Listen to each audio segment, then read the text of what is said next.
Wala nang maraming paligoy-ligoy pa, diretso sa punto na. Maiksi lang ang komentaryo, pero diretso sa punto. Maraming kuro-kuro, may tiwali, may totoo. Dito, sa Puntong Diretso tayo.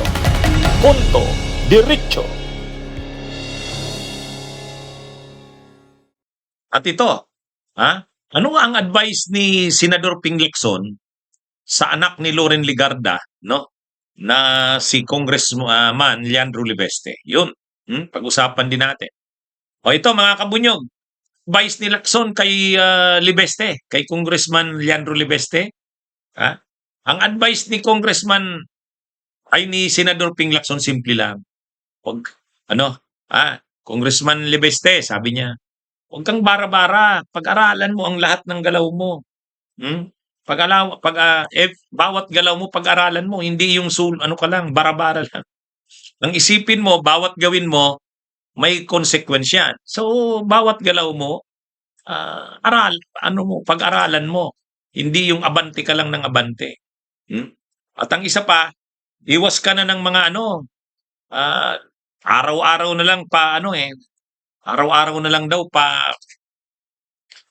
na lang pa-interview sa media. Alam nyo, with all the yung mga brickbats, mga criticisms na tatanggap ni Congressman Libiste, pasalamat na rin tayo na merong Congressman Libiste na at least naglalahad ng mga nalalaman niya na lumalabas talagang maski sinong tamaan, maski mga kasamahan niya. I'm not referring to Kiko Barsaga, ibang level naman yon. At least si Congressman Leandro Libiste,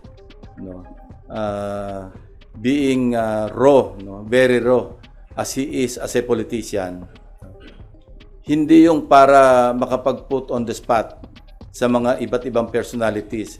Wag na yung may motibo siyang political. The mere fact na meron siyang sinishare sa media, sa atin, at least merong vanguard, merong parang deterrent na merong isa na talagang magsasalita come what may. Anyway, on the side lang ito. Nag-message nga sa akin si Senator Legarda. Sabi niya kung pwedeng ma-advisean to at least calm down a little. In fact, nag-arrange ka ng meeting si Congressman Libiste with me. And yun ang request ni Senator Legarda kasi nga dumadaing daw sa kanya, bakit si Senator Lacson ganun din naman ang ginagawa, bakit ako ganitong katindi yung balik sa akin. So ito yung pagiging raw na hindi niya alam yung laro sa politika.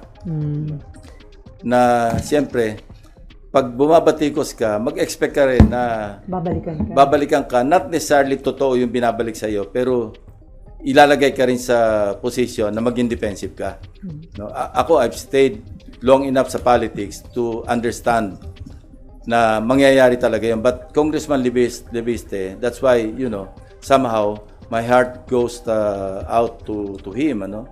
Lalo nang umiiyak daw kay Senator Legarda. Bakit ganito yung paninirala sa akin? Alam ko, Senator Ping, dumaan din siya sa ganyan. Pero mas matindi raw yung balik sa kanya. So, sir, may intention na patahimikin si Libiste? Well, from several quarters, why not? Kasi nga, siyempre, tinatamaan sila. Di ba ganyan din ginawa sa akin ni GMA? Hanggang sa talagang nag-fabricate ng kung ano, Ador Mawanay, ginawa akong money launderer, ginawa akong drug lord. Ganyan, part ng yan eh. At that time, kasi neophyte din ako noon, I could not understand. But now, looking back, naintindihan ko na. Yun talaga yung laro eh. So, may schedule kayo na meeting with Congressman Leandro? Hindi pa na-schedule, pero noon pa yan noon pa nagre-request ng meeting. Dahil nag-worry si Senator Nangingi lang Loren? ng advice. Not through Senator Loren. Direkta naman siya, meron naman ng number sa kanya. May number ako sa kanya. Kaya... Okay, Leandro. Wag yung bara-bara. Sabi ko na rin kay Senator Loren na parang i-telegraph niya ng konti. Wag yung araw-araw nasa TV siya. Kasi di ba nakakaumay din? ang advice na yan ni Lacson, kasi daw humingi daw ng tulong si Loren Legarda sa kanya. Ay syempre, kasama niya si Loren Legarda sa mayorya at saka close naman talaga yan sila. Si Loren Legarda, si Lacson, si Soto, yan, magkakasama yan sa Senado. O ngayon, ang ah, ang sinasabi ni Lacson, humingi sa kanya ng tulong si Loren Legarda na kung pwede advisean ang kanyang anak. Advisean ang kanyang anak. O yun, simple lang ang advice ni Lacson. Huwag bara-bara. Huwag daw bara-bara si Libeste, si Leandro Libeste. At saka, huwag nung araw-araw nasa interview ng media. Hindi, ang ano kasi diyan yung araw-araw na interview ng media, lumalabas kasi parang gustong manahin ni Leandro Libeste ang pagiging yung pwesto ng ina niya ng nanay niya. Kasi magre-retiro na yan si Loren Legarda sa Senado.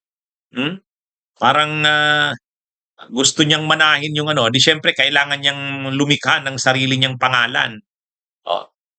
Legarda siya, pero syempre yung Legarda na sa nanay niya. Kailangan niya ring mag-create ng sariling pangalan, yung makikilala na siya.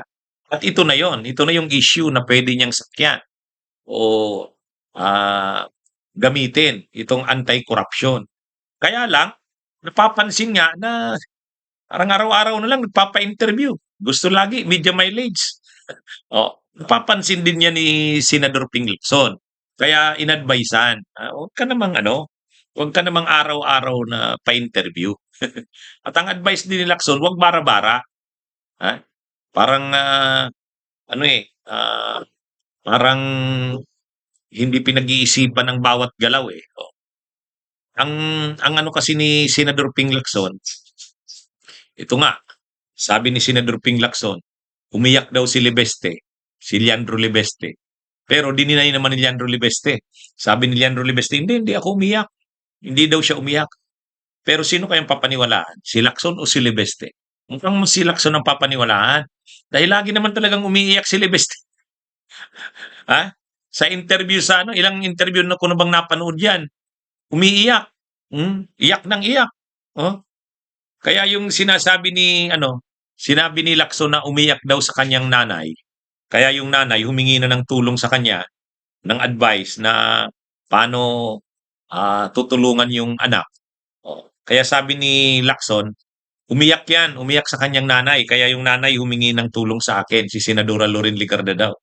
Pero, syempre nahihiya itong si Libeste, dinideny niya na umiyak nga siya. Dinideny niya na umiyak siya. Hindi daw siya umiyak. Pero, sa totoo lang, mas papaniwalaan si Lacson kasi iyakin naman talaga. Ang problema kasi dito kay Libeste, maganda yung issue niya, anti-corruption. Maganda rin yung niya, pinuproject niya na wala siyang sinasanto, kinakalaban niya yung mga kapwa niya kongresista, basta't corrupt. Maganda yung ganon. Kaya lang, ang problema niya, ay hindi niya kinakalaban yung mga Duterte. Mga corrupt din yun. At ang abogado niya pa si Topacio, nasisira yung kredibilidad niya Nasisira yung kredibilidad niya. At napakarami pang issue sa kanya, tulad nga nitong marami siyang kontratang kinuha sa Department of Energy na magpo-produce ng solar power, ng solar energy. Kuryente galing sa solar. Hindi niya naman nagawa. 2% lang yata ang na-accomplish. Ay ang dami niya ring ang dami niya ring isyung haharapin. At saka nag-congressman ka na, hindi ka na pwedeng dapat umalis ka na doon sa mga korporasyon mo na may mga kontrata sa gobyerno. Hindi naman siya umalis hindi naman siya umalis. Kaya marami siyang ipapaliwanag, kaya iimbestigahan nga din siya mismo Anyway, yan ang problema ni Leandro Libeste. Yan ang problema niya. Tapos ang isa pa, tulad niyan, kinasuhan niya si Yusek Castro, Claire Castro. Tapos nung tinanong siya, bakit ako lang kinasuhan mo? Ang source ko ng mga sinabi ko ay ang source ko ng mga ang source ko ng mga sinabi ko ay si Ombudsman Boying Rimulya. Kit si Ombudsman Boying hindi mo kinasuhan. Ako lang yung kinasuhan mo. Ang sagot ni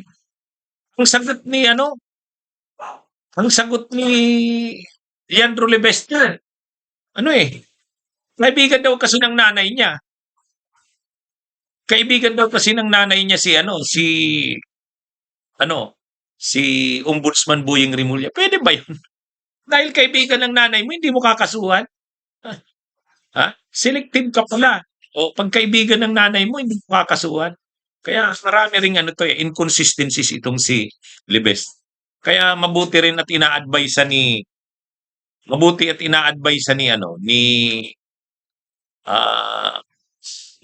Lacson. Kaya ay sana sundin niya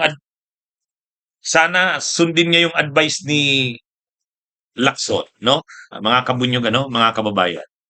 Okay? Magandang araw sa inyong lahat. Mabuhay po tayo. Bunyog, bunyog, halikan na kasama ka. Bunyog, kapag buklod ay may pag-asa. Luzon, Visayas, Mindanao, isa ang pananaw. Sa bagong Pilipinas ang bunyog isisigaw.